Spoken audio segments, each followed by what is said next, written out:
Good afternoon, everyone. You know, sometimes I have a little bit of a problem with procrastination. Honestly, I don't really like to rush into procrastination. I usually put it off for a little bit before I get started. And I think, really, sometimes the source of procrastination is kind of not knowing where to begin. Right? I mean, if you have a really big task or a big decision to make, sometimes I get stuck just trying to figure out what is step one. Right? Last couple of years, I was taking some courses at Santa Clara University, and so I'd have papers to write. You know, and you sit down in front of the computer with a blank page, and it's just staring at you, this blank page. Where do I start? Where do I begin?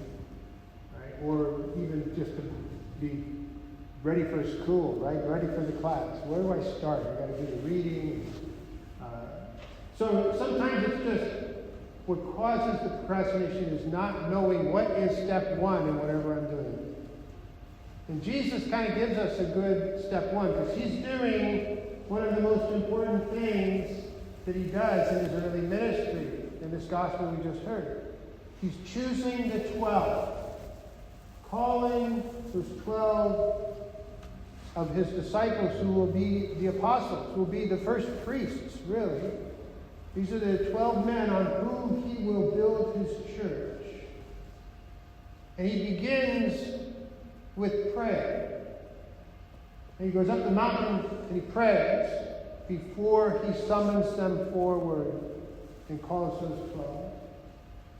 And I think that is a really good place to begin, no matter what it is.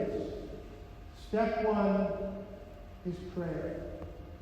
Ask the Lord for guidance so that I can get to step two, which is looking at that blank page and starting to put the words on it.